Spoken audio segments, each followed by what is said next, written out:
ইনায়ার ঘরে এসে ইনায়াকে থম মেরে বসে থাকতে দেখে এগিয়ে যায়। ইনায়ারা সামনে অনেকগুলো চকলেট দেখে মায়েরা ভ্রু কুঁচকে তাকায়। আপু, এতগুলো তোমাকে কে দিয়েছে? ইনায়া হাতের চিরকুট মায়েরার দিকে এগিয়ে দিলে মায়েরা দেখে বলল, আয়ে আয় হাই আপু, এটা তো তোমার প্রেমিক পুরুষ মনে হচ্ছে। ইনায়া বিরক্ত হয়ে বলল, কচু। মায়েরা অবাক হয়ে বলল, কি বলছো? আচ্ছা, তোমার প্রেমিকের নাম কি? এই লোক আমার প্রেমিক না, কিন্তু এখানে বলছে ফিরে এসেছে, মানে আগে ছিল, তোমাদের ব্রেকআপ হয়ে গিয়েছিল তাই না? আরে না রে বোন, এই লোক চরম বেয়াদব। মায়েরা মুখে হাত দিয়ে বলল, বখাটে ছেলে তোমাকে ডিস্টার্ব করছে, দাঁড়াও আমি তোমার ভাইয়াকে বিচার দিচ্ছি। এটা মায়েরার দিকে তাকিয়ে বলল, তুমি যাবে ভাইয়ার কাছে? মায়েরা আমতা আমতা করে বলল, তোমার ভাইয়া এখন আমাকে থাপ্পড় মারে না, কিন্তু অদ্ভুত আচরণ করে, বুঝলে?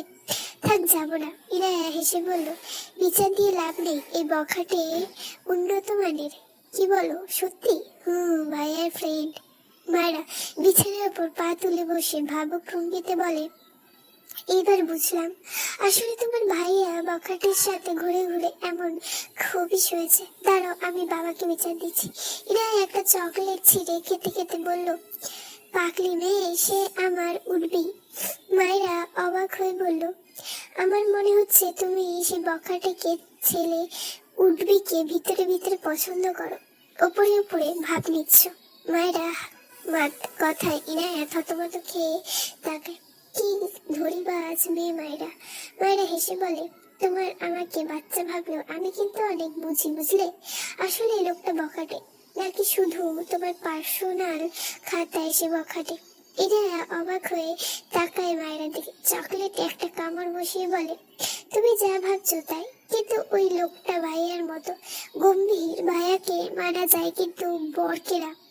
মায়েরা হেসে বলল, ওদের মন ভালো হয়। এরা ভ্রু কুচকে বলল, তুমি কিভাবে জানলে? তোমার ভাইয়ার মন ভালো না।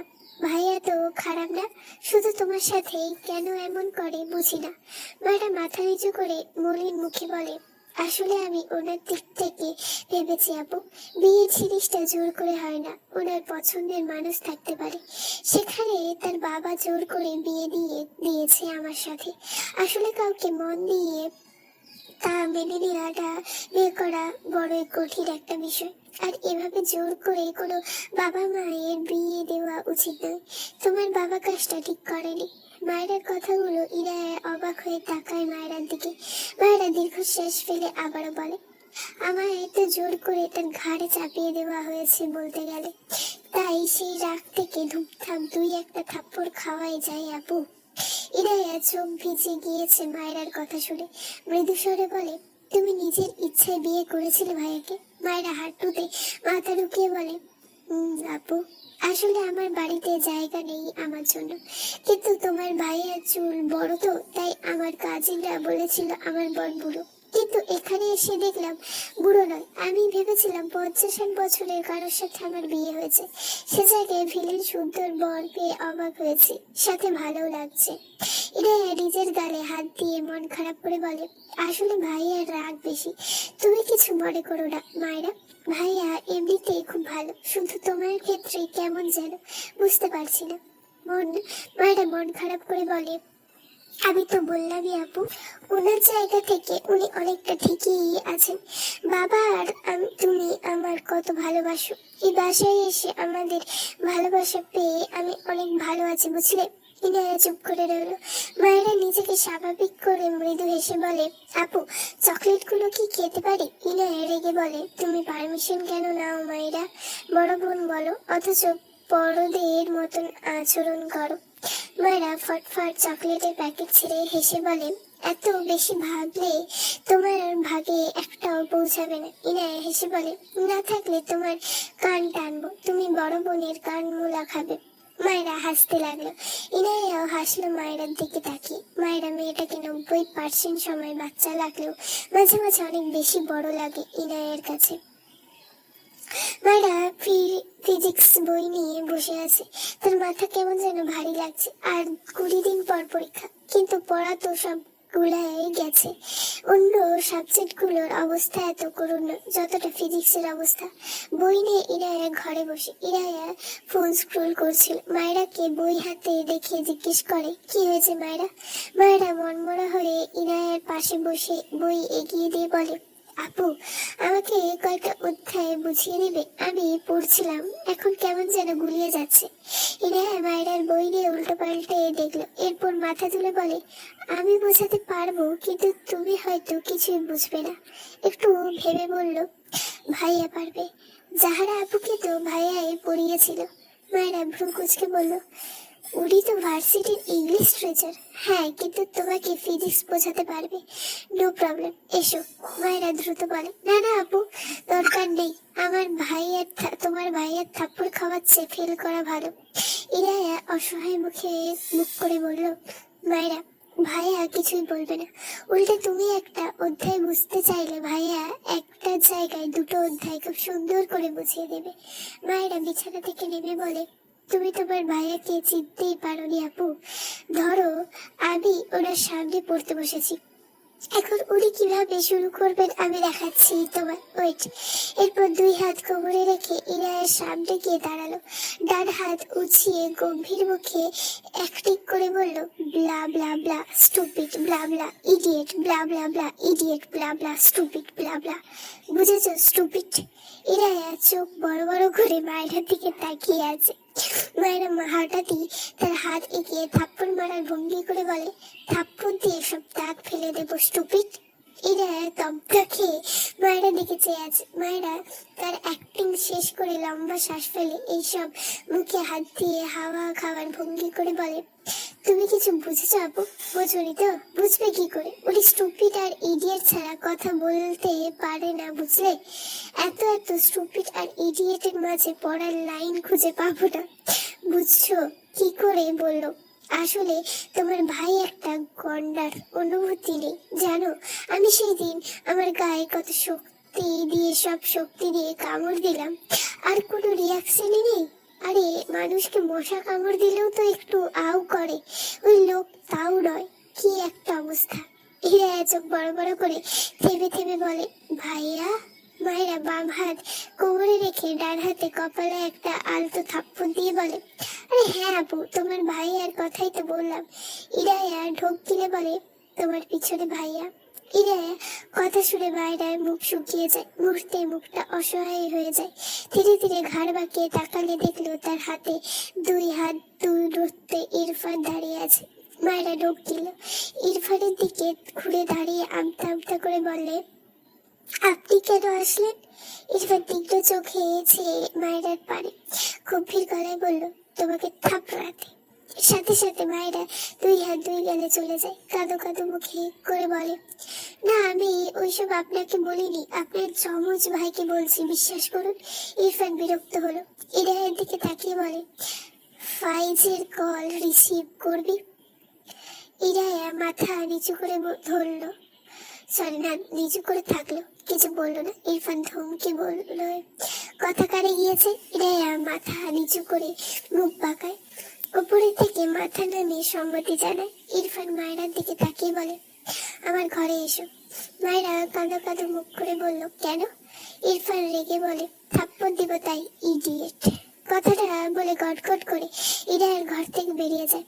ইরায়া মায়েরার দিকে বই এগিয়ে দিয়ে বলে, ভাইয়া ঘরে যাও, বুঝিয়ে দেবে। মায়েরা মাথা দুদিকে দাঁড়িয়ে বলে, না আপু, শুনলে না, তোমার ভাই আমাকে মারবে বলেছে। ইরায়া বই নিয়ে বিছানা থেকে নেমে বলে, আরে বোকা, তোমাকে বুঝিয়ে দেবে এই জন্য যেতে বলেছে, মারলে এখনই মারতো। মায়েরা ভাবলো তাও ঠিক কথা। অতঃপর ইরায়ের হাত ধরে বলল, তুমি আমার পাশে বসে থাকবে, আচ্ছা? ইরফানের ঘরের দরজার সামনে দাঁড়িয়ে আছে মায়েরা।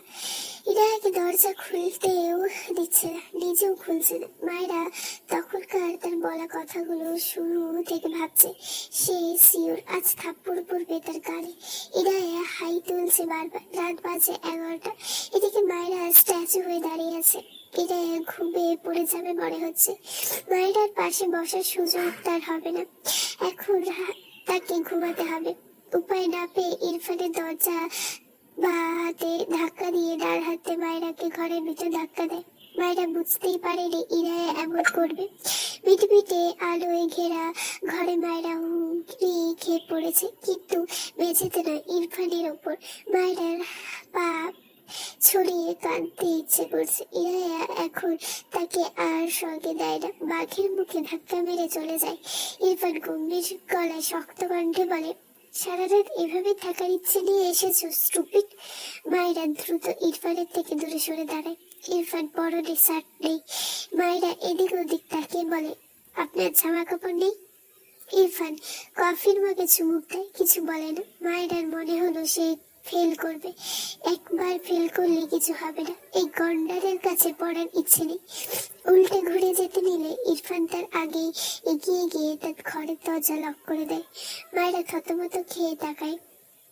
ইরফান ঘরের বড় লাইট চালিয়ে সোফায় বসে সামনের টেবিলে কফির মগ রেখে বলে, কাম। মায়েরা এগিয়ে গেলে সোফায় ছোট টুলে বসে ইরফানের দিকে বই এগিয়ে দিয়ে কোমরে ডান হাত দিয়ে বলল, আপনি শার্ট পরুন, নয়তো আমি আপনার কাছে পড়বো না। ইরফান মায়েরার কথা পাত্তা দিল না।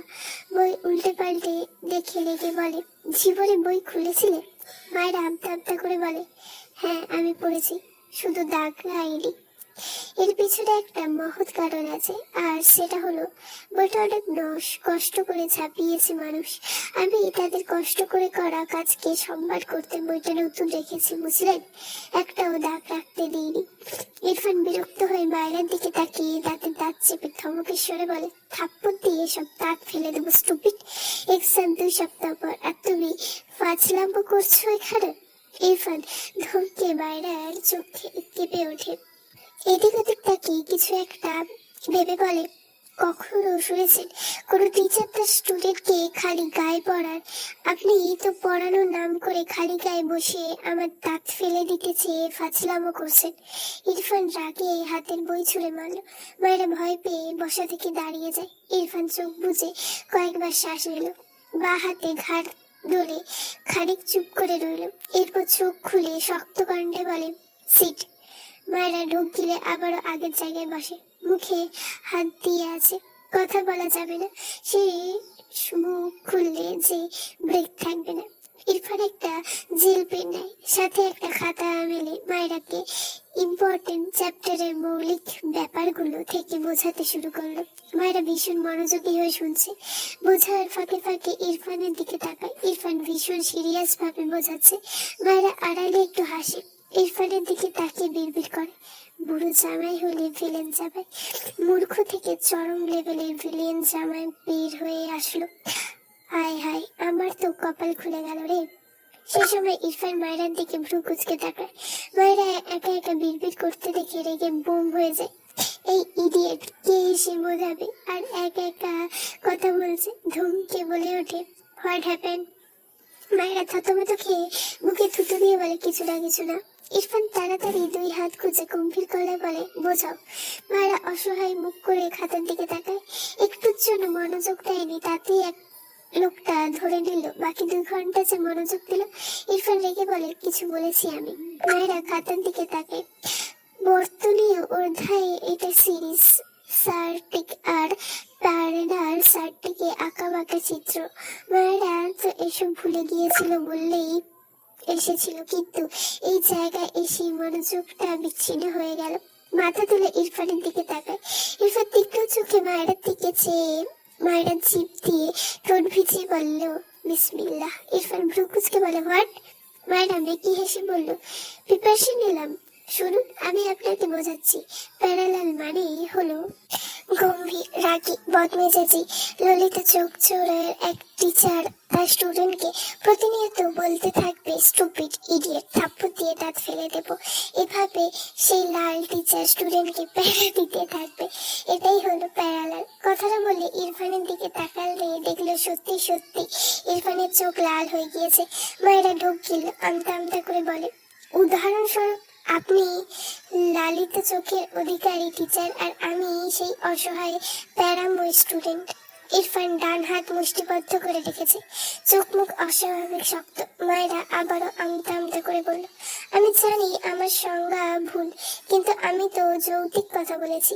তার বিজ্ঞান মানেই যুক্তি, যুক্তি ছাড়া বিজ্ঞান কথা বলে না। আমিও বলিনি। ইরফান রাগে চিৎকার করে বলে, what the hell are you. কথাটা বলে টেবিলের উপরে একটা পাঞ্চ মারে। মায়েরা কেঁপে ওঠে,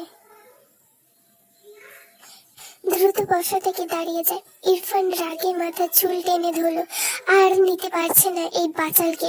মায়েরা বুঝেছে তার মুখে ব্রেক ভেঙে অনেক কিছু বলে ফেলেছে, আর এখন থাকা যাবে না। পা টিপে টিপে দরজার কাছে যায়, কিন্তু দরজা খুলতে পারছে না। ইরফান বসা থেকে দাঁড়িয়ে মায়ের পেছনে গিয়ে দাঁড়ায়। মায়েরা বুঝতে পারে দরজার সাথে লেগে যায়। ইরফান ঝটকা মেরে মায়েরাকে তার দিকে ফেরায়। মায়েরা চোখে পানি জমে গিয়েছে। ইরফান রাগ দেখে মেয়েটা এত ভয় পাচ্ছে, না জানি তাকে কি করবে। মায়েরা ইরফানের লাল চোখ দেখে আবারও চোখ সরিয়ে নেয়।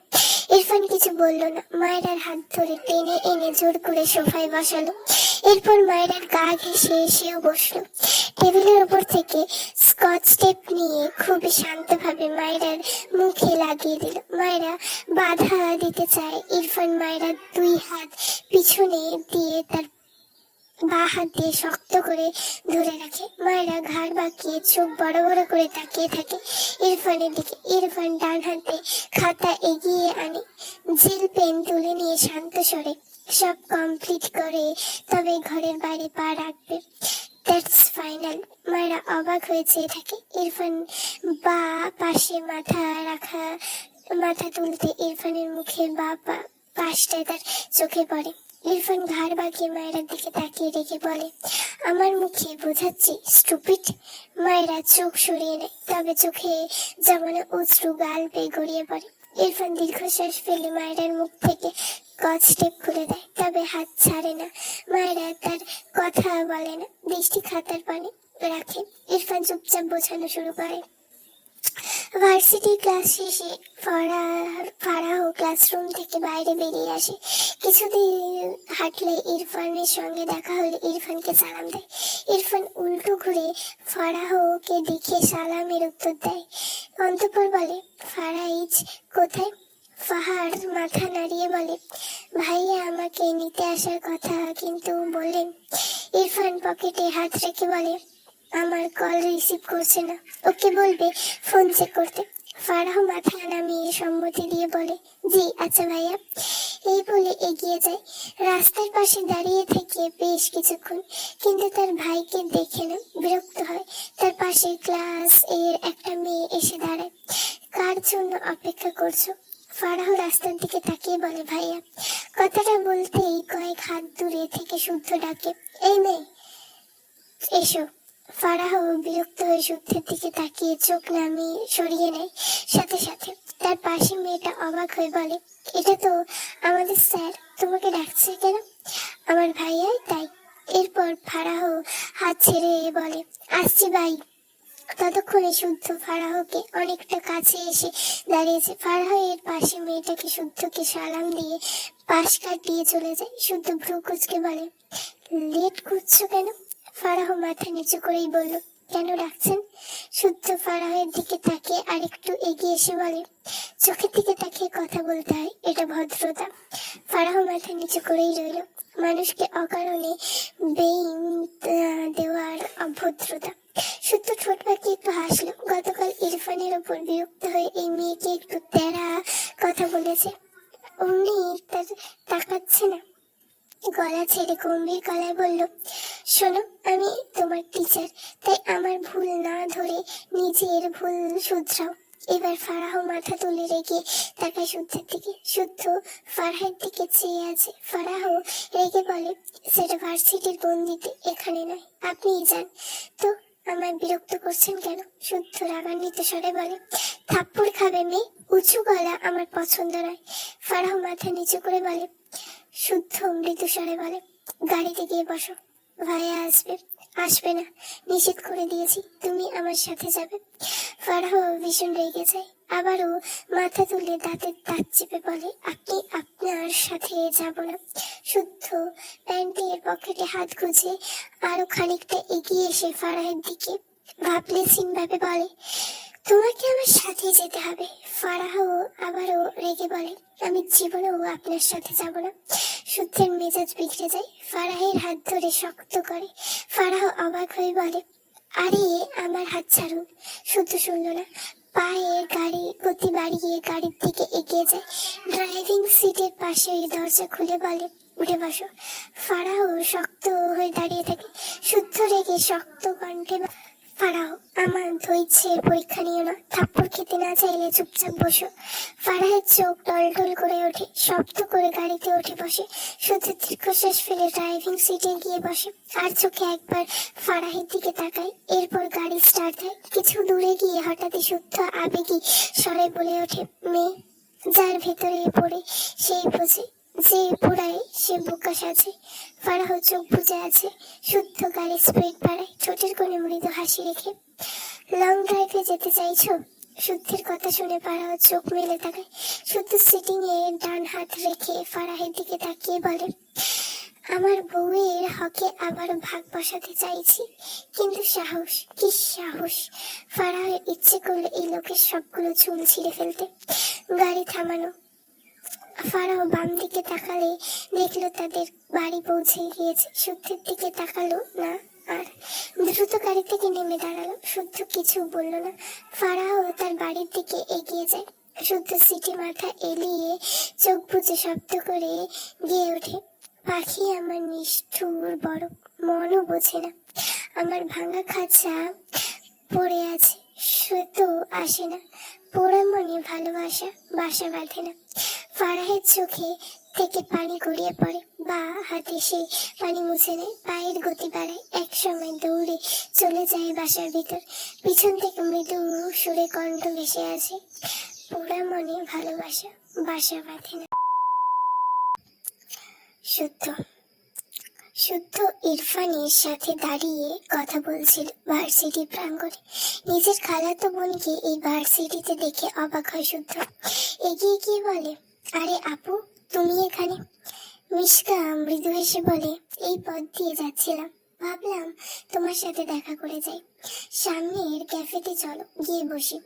মিশকা হেসে বলল, আচ্ছা চলো। শুদ্ধ কিছু পিছু ফিরে বলে, ইরফান আয়। ইরফান অফিস রুমের দিকে যেতে যেতে বলে, তোরা যা। শুদ্ধ মিশকাকে একটি ক্যাফেতে বসেছে।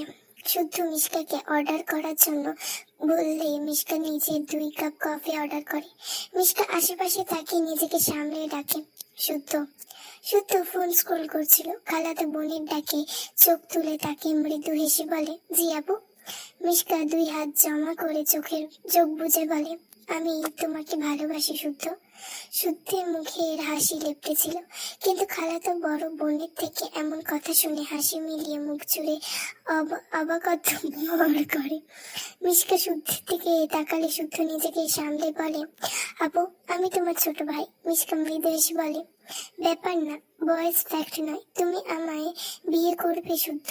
শুধু চোখ নামিয়ে নেয়, দীর্ঘশ্বাস ফেলে বলে, সরি আপু, আমার পছন্দের মানুষ আছে, আমি তাকে ছাড়া অন্য কাউকে বিয়ে করতে পারবো না।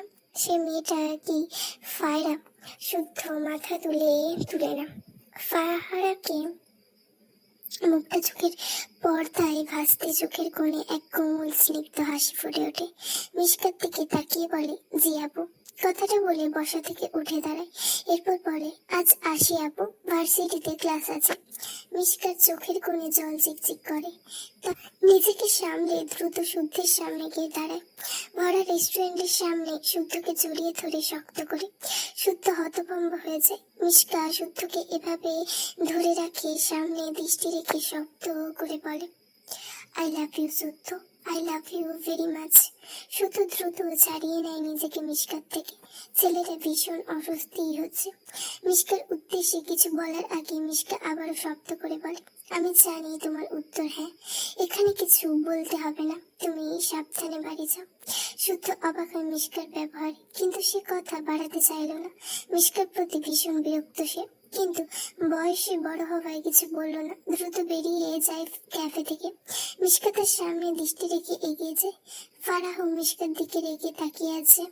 শুদ্ধের খালাতো বোন মিশকাকে ফারাহে চিনে। কি বুঝলে ফারাহা? মিশকার কথায় ফারাহা রেগে বলে, তুমি গায়ে পড়া মেয়ে, সেটাই বুঝেছি। মিশকা রেগে যায় ফারাহার কথায়, তবে রাগ দমন করে নিয়ে ফারাহার গালে টেনে বলে, শুদ্ধের থেকে দূরে থাকবে, শুদ্ধ আমাকেই ভালোবাসে, বুঝেছ? বাচ্চা মেয়ে আমাদের মাঝে চলে এসেছে। ফারাহা রেখে মিশকার কাঁধে ধাক্কা দিয়ে বলে, শুদ্ধ ভাই তোমাকে ভালোবাসে না, আমি তোমার কথা কখনো বিশ্বাস করি না।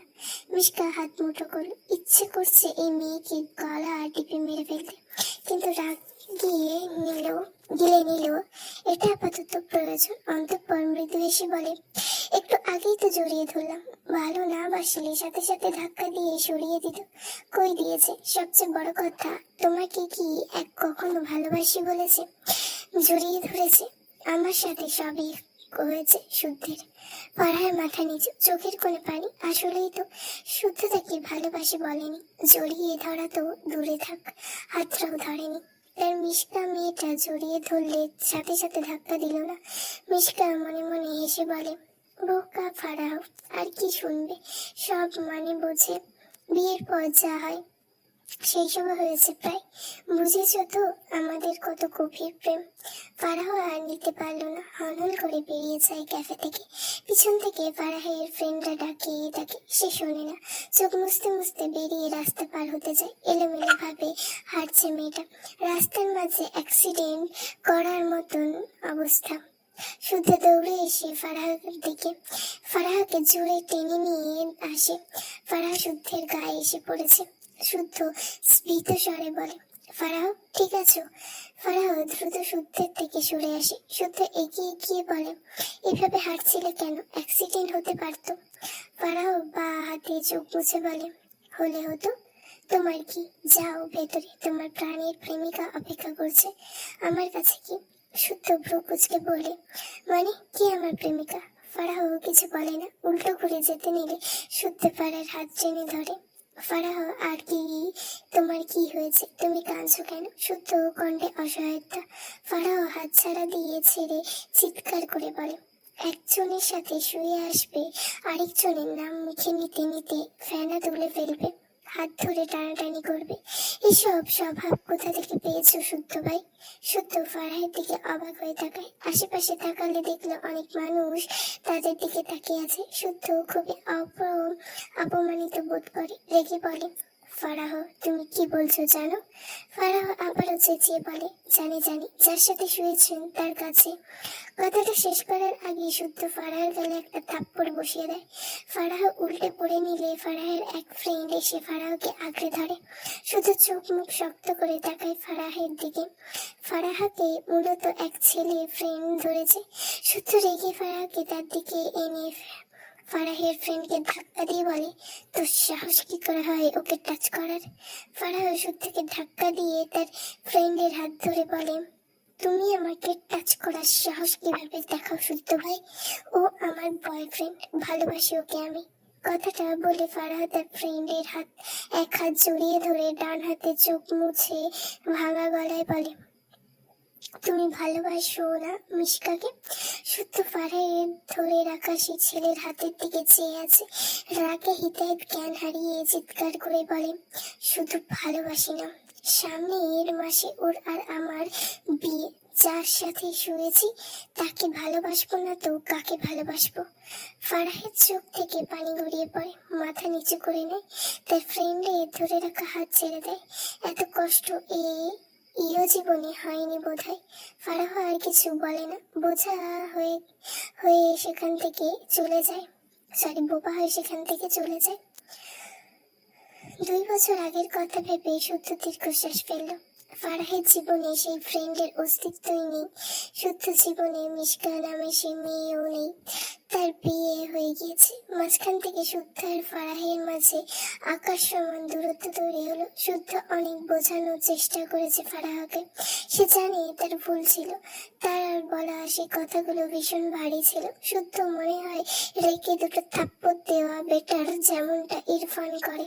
থাপ্পড়ের দাগ একদিন মুছে যায়, কিন্তু কথার দাগ মুছে যায় না। সারা জীবন থেকে যায় সে ক্ষত। ফারাহ সেদিনের পর থেকে শুদ্ধকে তুমি থেকে আপনিতে উঠে আসে। দেখা হলে এভাবেই তুমি এভয়েড করে। ফোনের রিংটোনে শুদ্ধের ধ্যান ভাঙে। ঝাপসা চোখে কয়েকবার পলক ঝাপটালো। যদি সব ঠিক থাকতো তাহলে হয়তো সে আর ফারাহ 2 বছর আগে পেয়ে যেত, কিন্তু কিছুই ঠিক নেই। নিজেকে সামলে কল রিসিভ করলো। ওপাশ থেকে ফাইজ বলে, ভেতরে আয়। শুদ্ধ মৃদু স্বরে বলে, তোর বোনকে দিবি? নিতে পারলে নিয়ে যা। শুদ্ধ সিটে মাথা এলিয়ে শক্ত কণ্ঠে বলে, আই সোয়ার ফাইজ, তোর ঘাড়তেরা বোনকে আমি তোর বিয়ের আগে বিয়ে করব। আমাকে 2 বছর বিরহের আগুনে জ্বলিয়ে ছাড়খাড় করলো মেয়েটা, আর নিতে পারছি না। প্রয়োজন পড়লে ওকে কিডন্যাপ করে বিয়ে করে ওর তেরামি ছুটাবো আমি।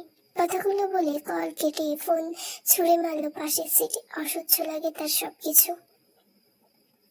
ইরফান ডিভোর্সের ব্যাপারে কিছু বললে না যে? তারিক নেওয়াজ স্ত্রীর কথায় তার দিকে তাকায়, মৃদু হেসে বলে, এটা প্রয়োজন হবে না। ইরফানকে একটু সময় দাও, ও মায়রাকে মেনে নিবে ইনশাল্লাহ। রোমা নেওয়াজ জাহারার কথা বলতে চাইলো, কিন্তু তার মন সায় দেয় না এতে। জাহারা নিজের বোনের মেয়ে হলেও ইরফানের বিয়ে হয়ে গিয়েছে। সে বিয়ে ভেঙে বোনের মেয়ের সাথে বিয়ে দেবে, ব্যাপারটা কেমন যেন। সব যেন বড় কথা, ইরফানের নিজের হয়তো এটা মানবে না। রোমা নেওয়াজ আর সাহস করলেন না এই ব্যাপারে এগোতে। বিয়ের ভাঙার ব্যাপারটা তার নিজের কাছে ভীষণ দৃষ্টিকটু লাগে। তার বোন আর জাহারা চলে গিয়েছে, ভাবলেন বোনকে বুঝিয়ে বলবেন একবার। ফাইজ আর ওর ফ্যামিলি কিছুক্ষণের মাঝে পৌঁছে যাবে, সব রেডি করেছে। রোমা নেওয়াজ দীর্ঘশ্বাস ফেলে বলে, দেখছি। রোমা নেওয়াজ রান্নাঘরে গিয়ে মায়রাকে দেখে বলে, কি করছো এখানে? মায়রা মাথা নাড়লো, কিছু না। রোমা নেওয়াজ মায়রার দিকে তাকাল। মেয়েটা একটা সত্যি স্ত্রী পিস পড়ে আছে। তিনি গম্ভীর গলায় বললেন, আমার ঘরে এসো।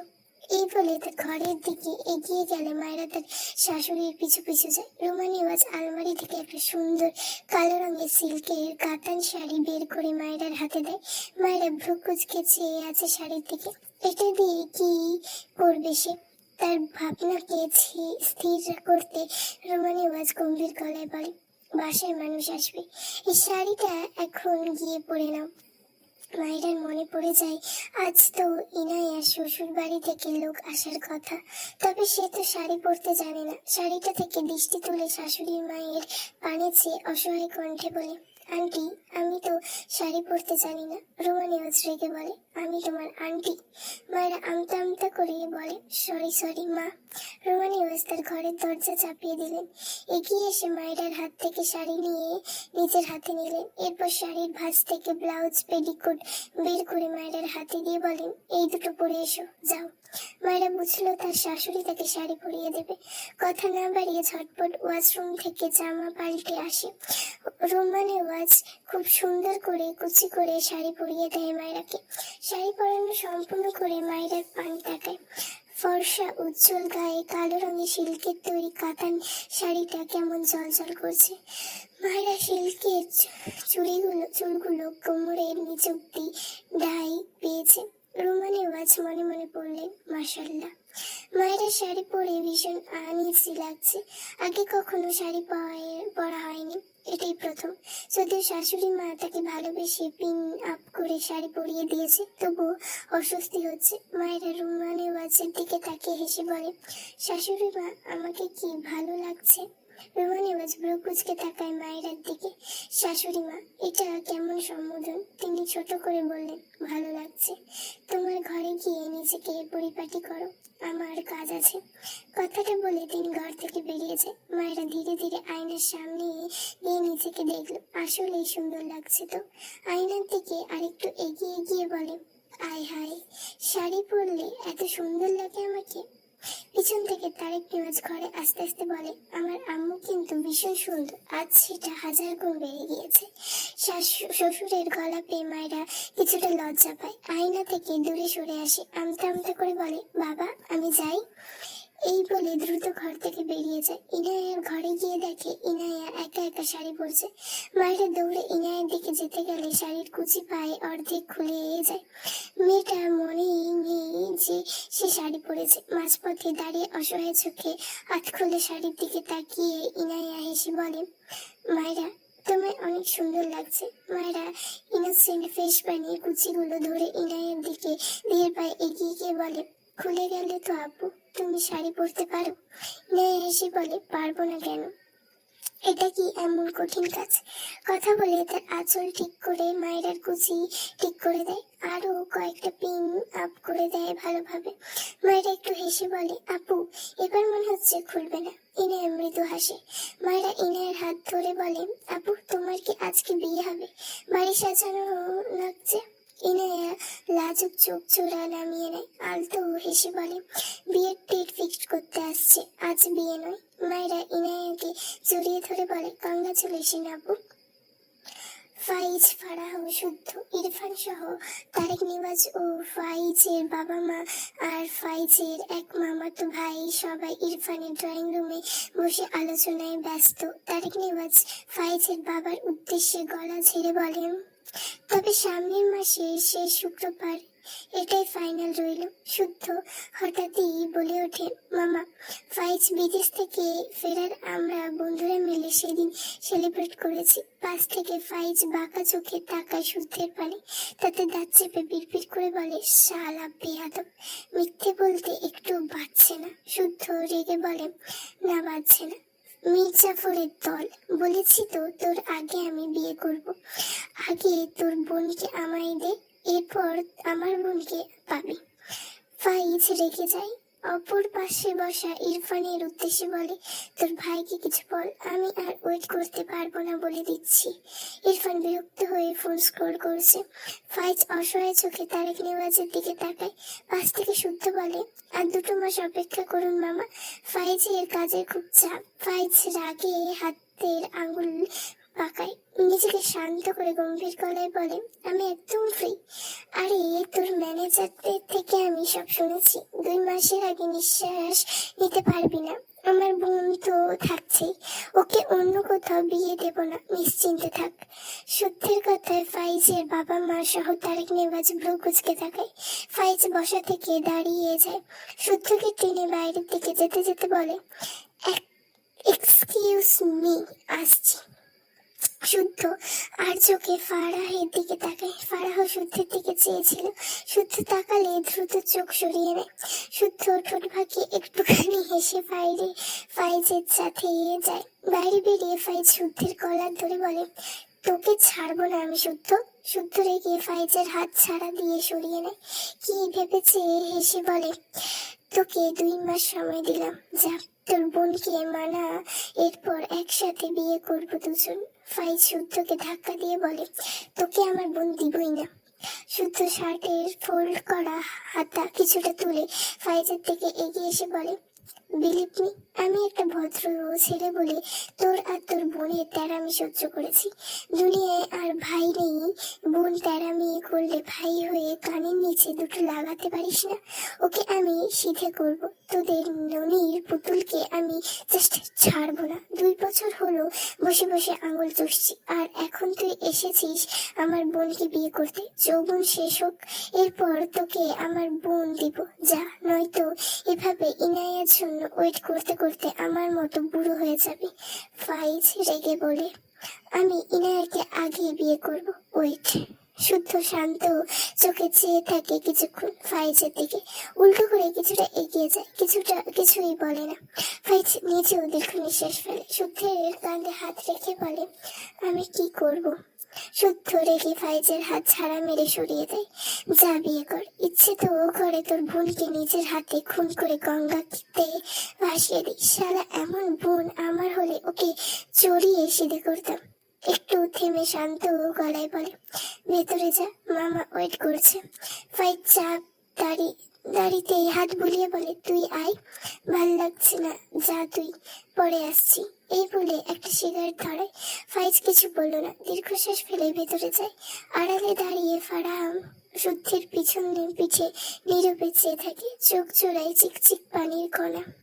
মায়েরা ইনায়ের ঘর থেকে বেরিয়ে তার ঘরে আসে। ইনায়া আর ফাইজকে ছাদে পাঠিয়ে সবাই। মায়েরা মাথায় দুষ্টু বুদ্ধি খেয়ে এলেছে।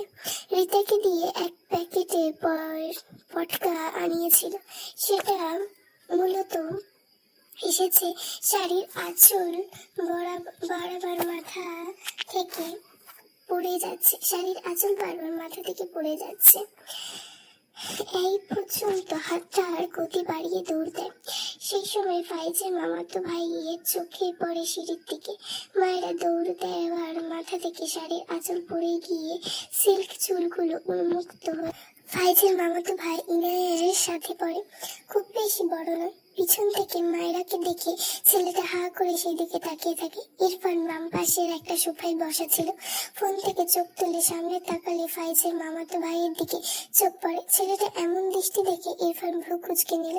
তার দৃষ্টি অনুসরণ করে উপরের দিকে তাকালে দেখলো দোতলার বারান্দা দিয়ে শাড়ি পরিহিত খোলা চুলে এক মেয়ে দৌড়ে যাচ্ছে। মায়েরার বাম হাত দেখে ইরফান চিনতে একটুও কষ্ট হয় না এটা মায়েরা। দৃষ্টি ঘুরিয়ে ছেলেটার পানে তাকালে দেখে সে এখনো মায়েরার দিকে হা করে চেয়ে আছে। মুহূর্তে ইরফানের ছোঁয়া শক্ত হয়ে যায়। এক হাঁটু বয়সী মেয়ের জন্য আরেক হাঁটুর বয়সী ছেলেকে ভস্ম করে দেওয়ার তীব্র ক্ষোভ জাগলো। ইরফান দাঁড়িয়ে যায়।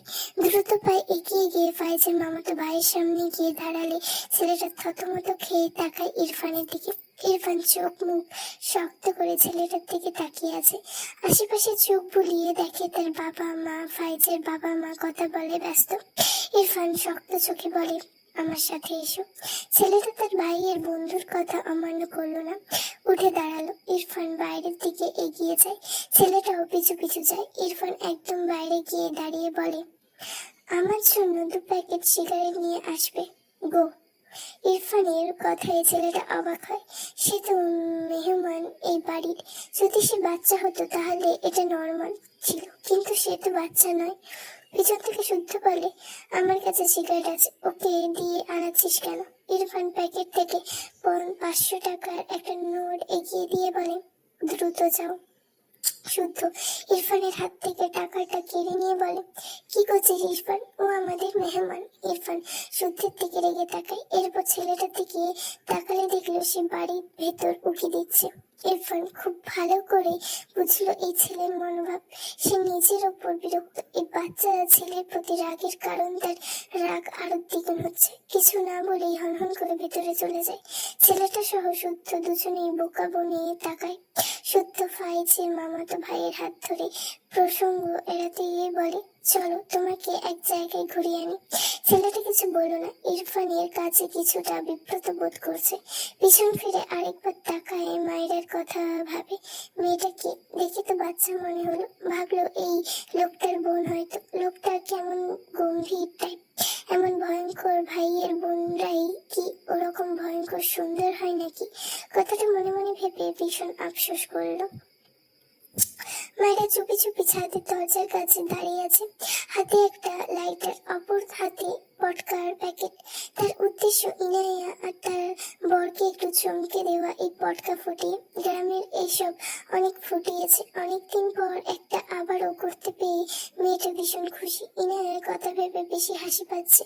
ছাদের লাশ সিঁড়িতে দাঁড়িয়ে ফটকার ছাদের মেঝেতে রেখে খুব মনোযোগ দিয়ে লাইটারের সাহায্যে পটকার আগুন ধরিয়ে দূরে সরে দাঁড়ায়। পিছন থেকে গম্ভীর গলায় ইরফানের কণ্ঠ ভেসে আসে, এখানে কি করছো? মায়েরা ভয়ে লাফিয়ে ওঠে। সেই সময় পটকা ছুটে যায় সেই শব্দে, আর এমন অন্ধকারে ইরফানের গলা দুটো মিলিয়ে ভয়ে চিৎকার দিতে যে ইরফানের মায়েরার মুখ চেপে ধরে। মায়েরা ইরফানের বুকে ঢলে যায়। অন্ধকার ইরফান জল জল করা রাগান্বিত চোখ দেখে ঢোক গিলে ওপাশ থেকে ইনায়া চিৎকার আওয়াজ ভেসে আসে। ইরফান দাঁতের দাঁত চেপে বলে, এখানে পাতরামি করতে এসেছো স্টুপিড। মায়েরা ঢোক গিলে 2 দিকে মাথা নাড়ায়। মুখ থেকে ইরফানের হাত সরাতে চায়। ইরফান নিজের হাত সরিয়ে নেয়। মায়েরা ভীত গলায় বলে, সরি সরি, কিছু বলবেন না প্লিজ। ইরফান বিরক্ত নিঃশ্বাস ফেলে মায়েরার হাত ধরে নিচে নামতে গেলে মায়েরা শাড়ি পরা অবস্থায় নামতে গিয়ে হিমশিম খেয়ে যায়। ভীত স্বরে বলে, ছাড়ুন আমায়, পড়ে যাবো আমি। কথা বলতে বলতে সত্যি পড়ে যেতে নেয়। তার আগে ইরফান 2 হাত মায়েরাকে আঁকড়ে নেয়। রেগে বলে, হাঁটতে পারো না ইডিয়েট। মায়েরা কাঁদো কাঁদো মুখে বলে, শাড়ি পরে হাঁটতে পারছি না, ছাড়ুন, আমি ধীরে ধীরে নামছি। ইরফান বিরক্ত, চরম বিরক্তির মায়েরার কাছে খুবই ভালো করেই বুঝেছে এই বাঁদর এখানে বাদরামি করতে এসেছে। একটু আগের শব্দটা এই বাঁদরের করা কাজ সাজি, সেটাও বুঝেছে। ইরফান মায়ের কথা কানে নিল না। সিঁড়ি বেয়ে নেমে সোজা তার ঘরে গিয়ে মায়েরাকে নামিয়ে ঠাস করে ঘরের দরজায় না লাগিয়ে দেয়। উল্টো করে মায়েরার দিকে শক্ত চোখে তাকায়। মায়েরা বারবার ঢোক গিলছে। পটকা ফোটানোর আওয়াজ তো পেয়েছে এই লোক, এখন তাকে কি করবে? মাথা নিচু করে ডান হাতের দিকে চোখ পড়লে দ্রুত সে হাত পিছনে লুকিয়ে ফেলে। ইরফান এগিয়ে এসে বলে, কি লুকাচ্ছ, বের করো। মায়েরা ঢোক গিলে মিনমিন করে বলে, না প্লিজ। ইরফান রেগে মায়েরার পিছনে হাত দিয়ে মায়েরার কয়েক পা পিছিয়ে নিয়ে দেয়ালের সাথে ধাক্কা খায়।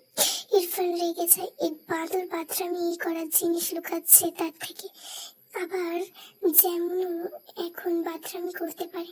ইরফান এগিয়ে গিয়ে জোর করে মায়েরার পিছন থেকে জিনিসটা টেনে নিয়ে সামনে এনে তাকালে হতভম্ব হয়ে যায়। সাথে সাথেই ছুঁড়ে ফেলে, অদ্ভুত ভাবে বলে, হোয়াট রাবিশ। মায়েরা গলার সাথে থুতনি ঠেকিয়ে চোখ খিচিয়ে নেয়। ছাদে পটকা জ্বালিয়ে তার পাশেই তার ইনায়ার পেয়েছিল। ছাদে কাপড় মেলে দিয়েছিল। বিকেলে আনার সময় এটা কখন সে পড়ে গিয়েছিল বুঝতে পারেনি, তখন এটা পেয়ে হাতে তুলে নিয়েছিল। এই লোকটার সামনে আর কত লজ্জায় পড়তে হবে তাকে। হাত পা ছড়িয়ে কাঁদতে ইচ্ছে করছে। ইরফান মায়েরার থেকে কয়েক পা পিছিয়ে চোখ বুঝে ফুস করে শব্দ ফেলে। এরপর মায়েরার দিকে তাকায়। কালো শাড়ির আবরণে লজ্জান্বিত মেয়েটার দিকে বেশ কিছুক্ষণ গম্ভীর চোখে তাকিয়ে রইল। মায়েরা সেই যে মাথা নিচু করে চোখ বুজে আছে, খোলা চুলগুলো কিছু অংশ পিঠ ছড়িয়ে দুই কান ছাড়িয়ে সামনের দিকে এসেছে। মেয়েটা দুই হাত জমা করে সামনে তাকালো। ইরফানের মনে পড়লো সেই ছেলে মেয়ে মায়েরাকে এভাবেই দেখছে, এত খোলামেলা ভাবে দেখে নিয়েছে। মুহূর্তে শান্ত চোখ জোড়া শক্ত হয়ে যায়। তাতে দাঁত চেপে বলে, শাড়ি পরেছো কেন? মায়েরা মাথা নিচু করেই মিনমিন করে বলে, আপনার আম্মু পরিয়ে দিয়েছে। ইরফান আড়াআড়ি ভাবে দুই হাত বেঁধে গম্ভীর গলায় বলে, শাড়ি খোলো। মায়েরা সাথে সাথে চোখ জোড়া মেলে, তবে মাথা উঁচু করে না। মেঝের দিকে দৃষ্টি রেখে ঢোক গিলে ইরফানের ধমকে বলে, বাংলা বোঝো না স্টুপিড। মায়েরা কেঁপে ওঠে আর সত্যি সত্যি ভ্যাবায় করে কাঁদতে ইচ্ছে করছে। ফাইজ এগিয়ে আসে ছাদের দরজার দিকে। এখান থেকেই তো কিসের আওয়াজ আসলো। ইনায়া ভয় মৃদু কাঁপছে, বারবার ঢোক গেলছে। ফাইজ ফোনে ফ্ল্যাশ চালিয়ে দেখলো একটা পটকার প্যাকেট। ছেলেটা অবাক না হয়ে পারল না, এই বাসায় তো কোনো বাচ্চা নেই তার জানা মতে, তাহলে এই বাথরামিটা কে করলো? ফোন পকেটে রেখে ইনায়ার দিকে এগিয়ে এসে পকেটে হাত রেখে দাঁড়ায়। ইনায়ার মাথা নিচু। ফাইজ আরো দুই পা এগিয়ে এসে ইনায়ার চোখ বড় বড় করে তাকায়, কাপা কণ্ঠে বলে, এগোচ্ছেন কেন? ফাইজ ঠোঁট পাকিয়ে হেসে বলল, লিটল গার্ল, তুমি অনেক বড় হয়ে গিয়েছো। ইনায়া দৃষ্টি নামিয়ে এদিক ওদিক তাকায়। ফাইজ প্রকুচকে বলে, তোমার কোনো ফ্রেন্ডকে দাওয়াত করেছো? ইনায়া দুদিকে মাথা নেড়ে বলে, না তো। তাহলে একদম বাথরামি কে করছে? পটকা ফুটিয়ে আমার বউয়ের হার্টবিট বাড়িয়ে দিচ্ছে। ইনায়া পিছন থেকে আর একটু চেপে যায়, আমতা আমতা করে বলে, মায়েরা হয়তো। এটা কি ভাইয়ের বউ? ফাইজ দুহাত আড়াআড়ি ভাবে নিয়ে ডান হাতে দু আঙুল গালে রেখে ভাবুক ভঙ্গিতে বলে, ইরফানের বাচ্চা মেয়ের সঙ্গে বিয়ে হয়েছে শুনেছি, কিন্তু এরকম মেয়ের সাথে? সিরিয়াসলি? ইরফানের বউ এরকম বাঁদর? আনবিলিভেবল। ইনায়া রেগে বলে, মায়েরা অনেক ভালো। ফাইজ ভ্রুকুচকে তাকাই ইনায়ের মুখের দিকে। মেয়েটার কপালে বিরক্তির ভাঁজ, খানিক রাগের আভা। ফাইজ গম্ভীর মুখে বলে, লিটল কুইন, আমাকে রাগ দেখাবে না, আমার রাগ ভাঙাতে বুঝবে। ইনায়া মাথা নিচু করে মুখ পাকিয়ে বিড়বিড় করে, বইই গেছে আমার। কথাটা ফাইজের কানে পৌঁছেছে। মাঝে দূরত্ব গুছিয়ে নেয় আরেকটু। ইনায়া পেছাতে পেছাতে ছাদের রেলিং এ ঠেসেছে। ফাইজ ডান হাত রেলিং এর ওপর রেখে ভর করে রাখে। মাথা নিচু করে ঘাড় বাঁকিয়ে ইনায়ার মুখ পানে তাকায়। নিজের মুখের সামনে ফাইজের মুখ দেখে ইনায়া চোখ বুজে মৃদু স্বরে বলে, দূরে সরুন প্লিজ। ফাইজ এক পাশে হাসে, লো ভয়েসে বলে, বিয়ের পরের জন্য সব তুলে রাখছি লিটিল কুইন। তুমি আমাকে ভীষণ জ্বালিয়েছো। এরপর আর একবার কল রিসিভ না করলে তোমার ভাবির পরীক্ষার ওয়েট করব না কিন্তু। কথাটা বলে ইনায়ের থেকে দূরে সরে দাঁড়ায় ফাইজ। পকেটে দুই হাত গুজে আফসোসে সুরে বলে, আমি বুঝলাম না, আমাদের ছেলেদের কি বউয়ের সান্নিধ্যে পাওয়ার অপেক্ষা করার জন্য জন্ম হয়েছে না কি? আমি শুদ্ধ ইরফান, সব এক কেস, আমাদের জ্বালা কেউ বোঝে না। ইনায়া ভ্রু কুচকে নিল। ইরফান ভাইয়ার আবার অপেক্ষা কিসের? ও হয়তো মায়েরাকে তাড়ানোর অপেক্ষার কথা বলেছে। ইনায়ার মন খারাপ হয়। মায়েরা কি তার ভাবি হয়ে সারা জীবন থাকবে না? মুখ ফসকে বলে, ভাই আর বউকে ছাড়ার অপেক্ষা করে। ফাইজ শব্দ করে হেসে দেয় ইনায়ের কথা শুনে। ইনায়া বোকা চোখে ফাইজের দিকে তাকায়। এমন পাগলের মতন হাসতে দেখে বিরক্ত হয়। সে কণ্ঠের কথা বলছে আর এই লোক হাসছে, অসহ্য। ফাইজ একটু পর নিজের হাসি চেপে বলে, little queen, you are a very silly girl. Inaya চোখ মুখে বিরক্তি। সে তো সত্যিটাই বলল, এই লোক উল্টো তাকে বোকা বলছে। ফাইজ আবারও আফসোসের সুরে বলে, বোঝে না রে, বোঝে না, আমাদের দুঃখ কেউ বোঝে না। ইনায়া আর চোখে ফাইজের দিকে তাকায়। চাঁদের আলোয় ফাইজের আফসোসে ভারী নুয়ে পড়া মুখটা দেখে ইনায়ার মায়া হলো। ফাইজ হঠাৎই ইনায়ের দিকে তাকালে ইনায়া থতমত খেয়ে চোখ নামিয়ে নেয়। ফাইজ বিস্তর হাসি।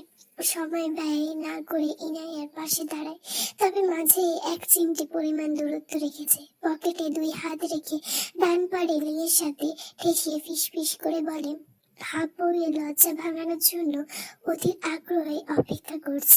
ইনায়া চোখ বুঝে নেয়। হৃদস্পন্দনের গতি বেড়েছে। ছাদ থেকে নামার উদ্দেশ্যে দ্রুত পায়ে এগোয়। কয়েক পা ফেলে ফাইজ ইনায়ার সামনে তার পা রাখে।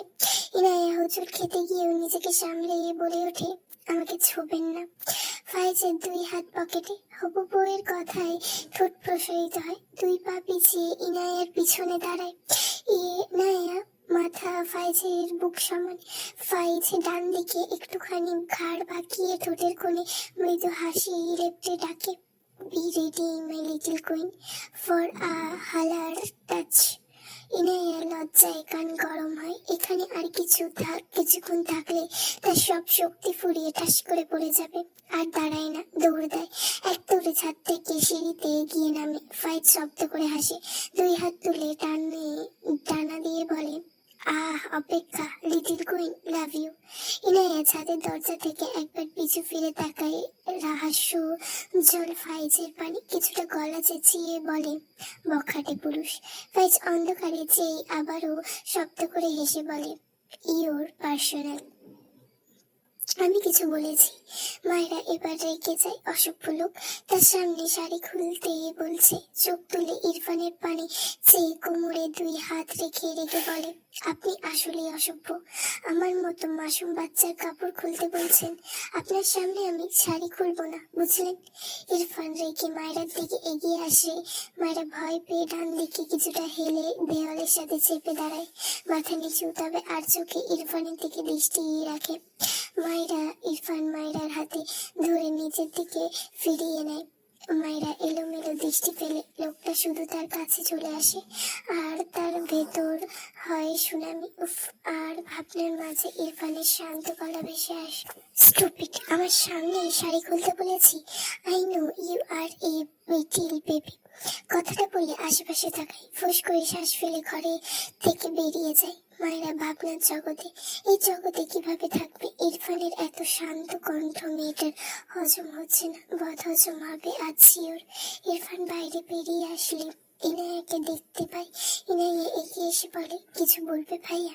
ইরফান দোতলা থেকে তার ড্রয়িং রুমে তাকায়। এখানেও সবাই বসে।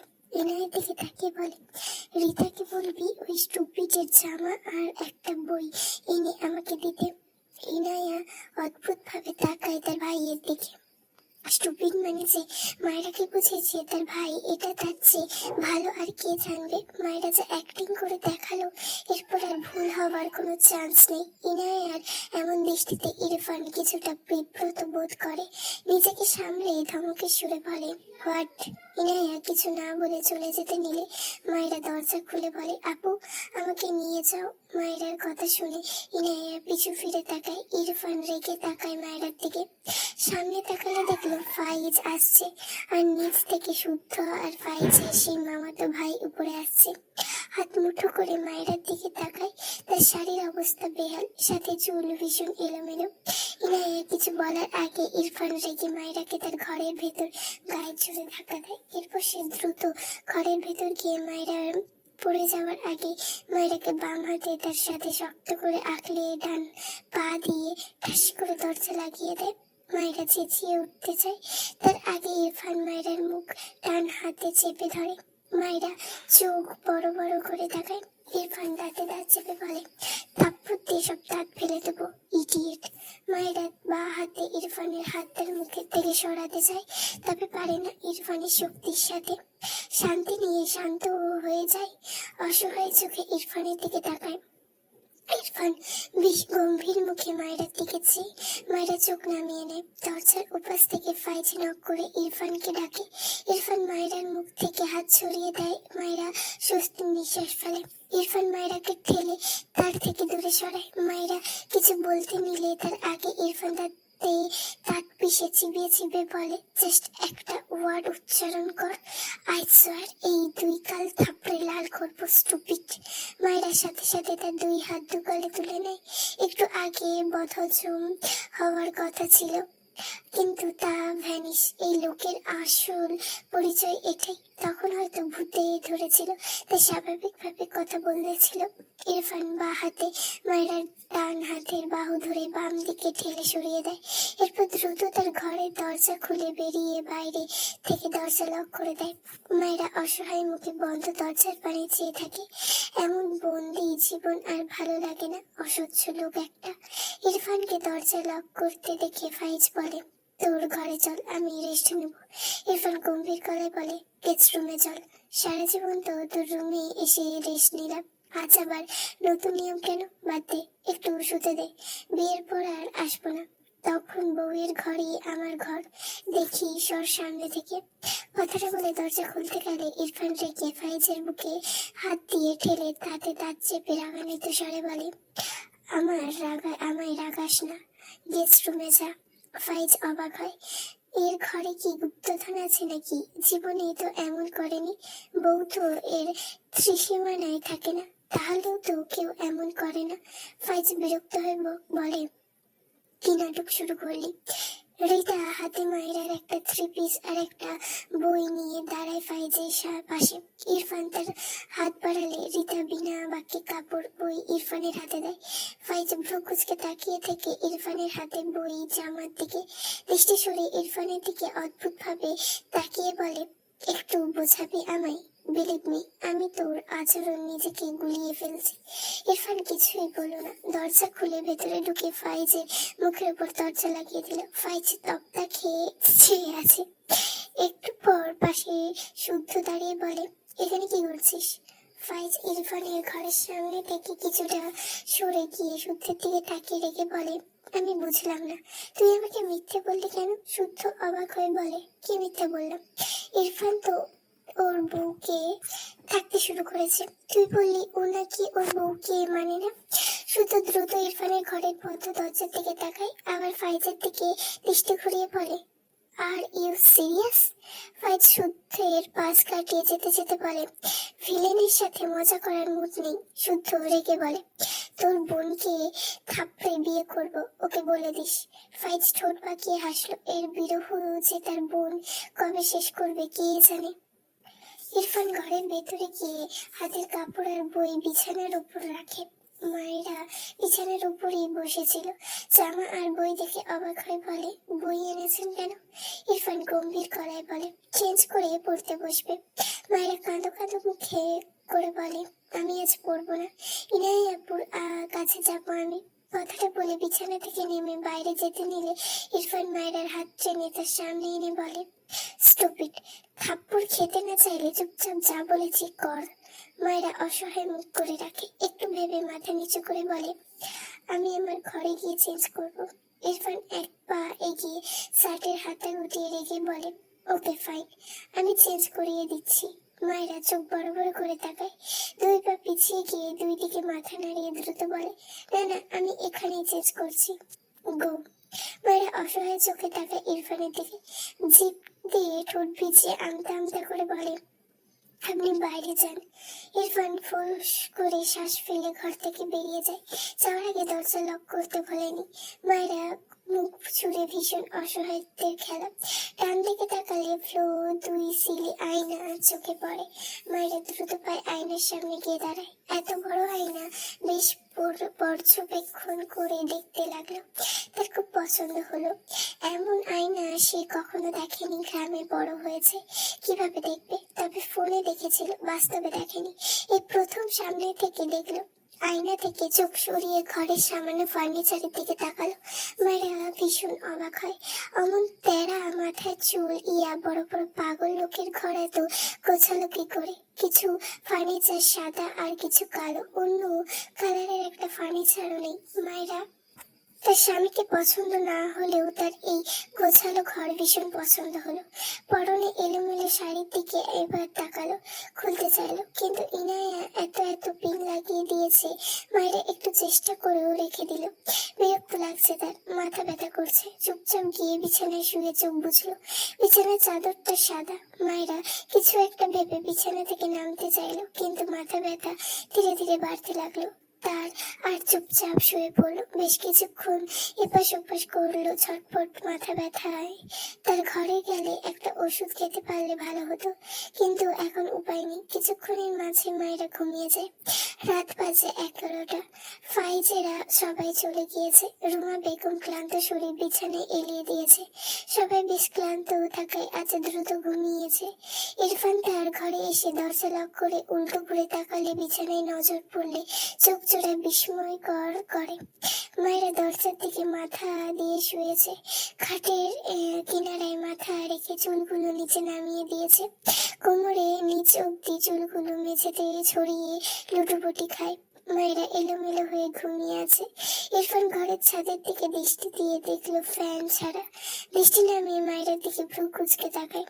ফ্যানের বাতাসে ছেড়ে রাখা চুলগুলো যেন দুলে দুলে নতুন ছন্দে নৃত্যরত।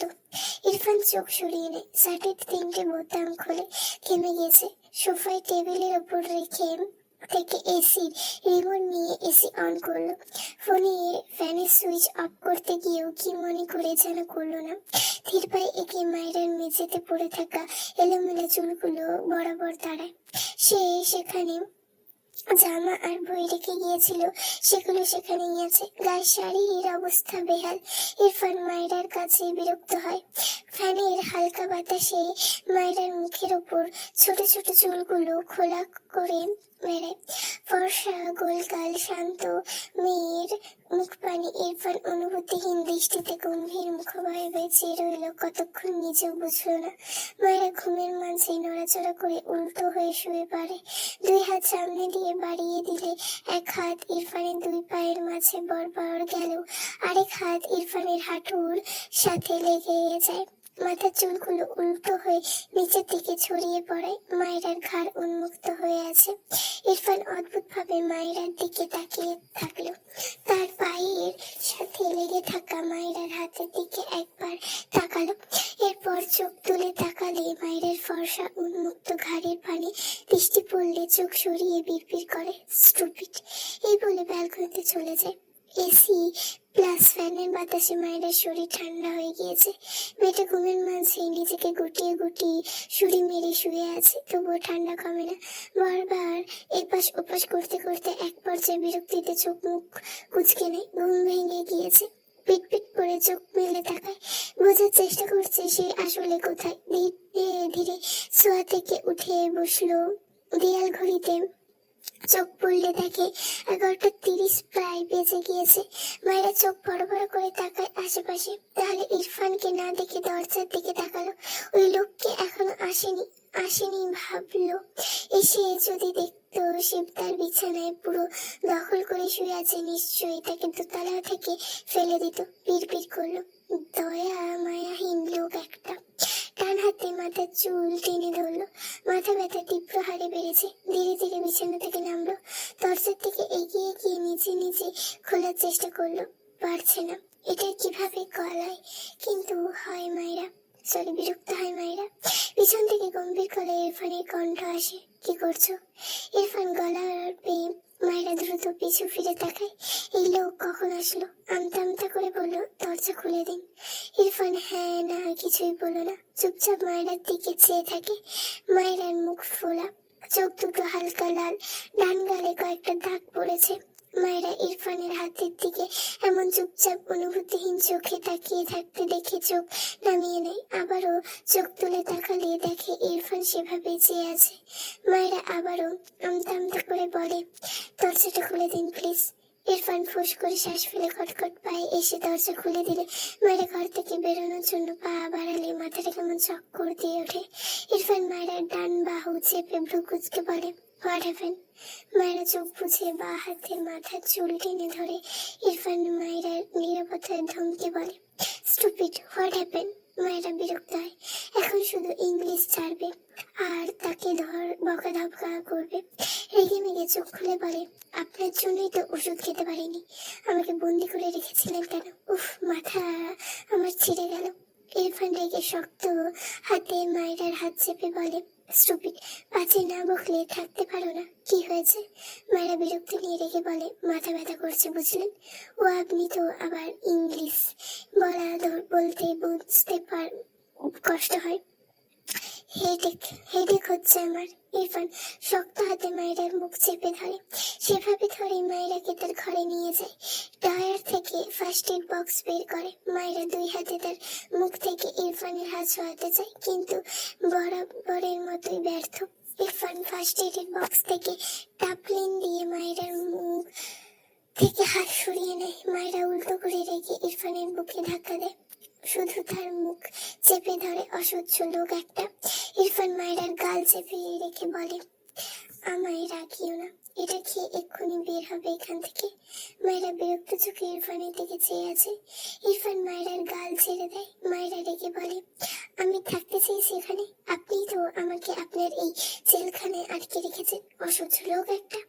কথাটা বলে হনহন করে ঘর থেকে বেরোতে নিলে ইরফান মায়েরার হাত টেনে দাঁতে দাঁত চেপে বলে, অবাধ্যপনা করলে থাপ্পড় দিয়ে সব দাঁত ফেলে দেবো, স্টুপিড। মায়েরা এই লোকটাকে খুন করতে ইচ্ছে করছে। এগিয়ে এসে ধাপ করে ইরফানের হাত থেকে ওষুধ নিয়ে টেবিলের উপর থেকে গ্লাসে পানি ঢেলে খেতে নেয়।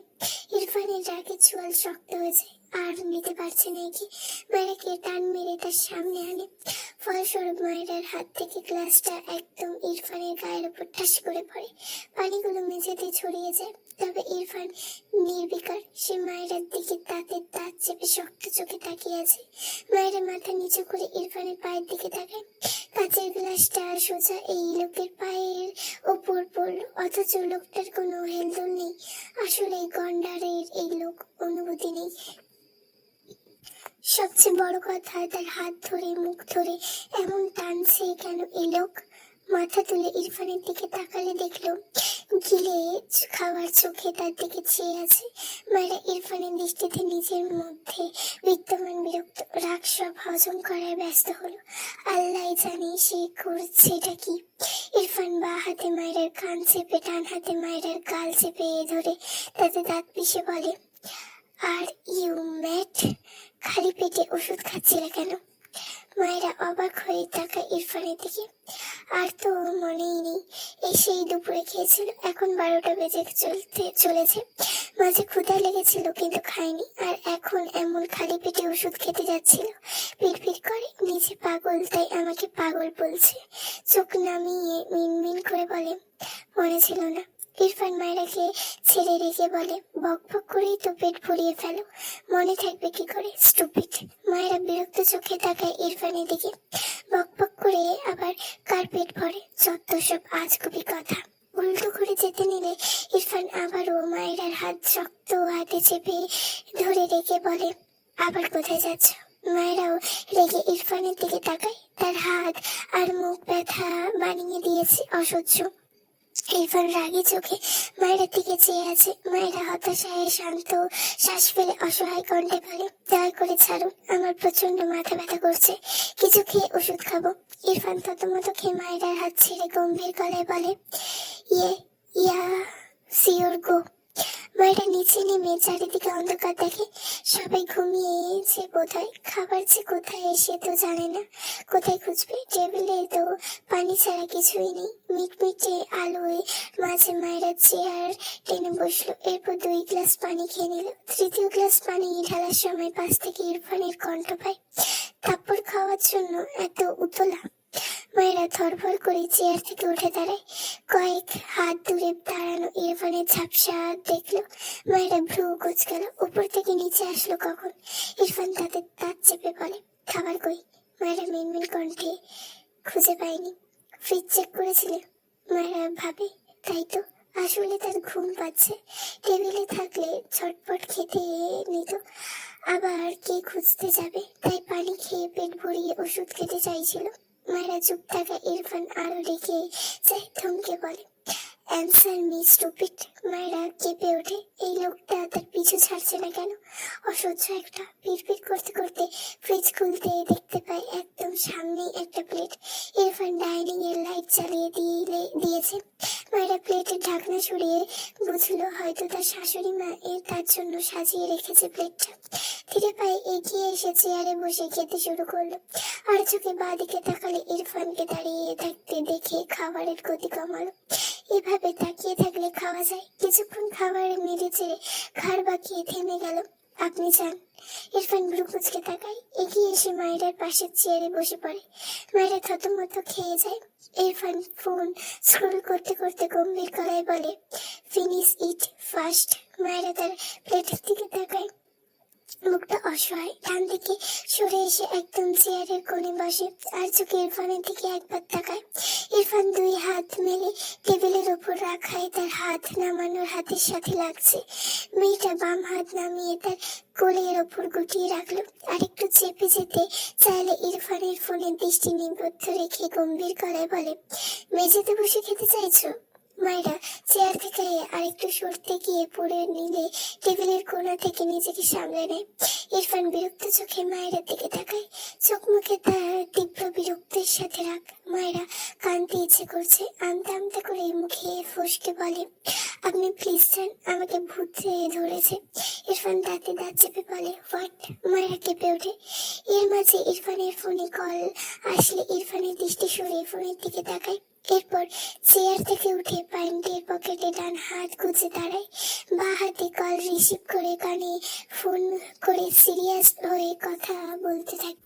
মায়েরা একটু স্বস্তি পায়। দ্রুত কপাকপ করে খেয়ে খাওয়া শেষ করে তার ভয় লাগছে। ভাবছে ইরফানের ওপর কোনো জিন ভর করেনি তো। এর চেয়ে ঠাস ঠাস করে মেরে দেওয়া ইরফান ভালো। কম ভয় লাগতো, কিন্তু এখন জিনের কথা ভেবে মায়ের প্রাণ ছায় অবস্থা।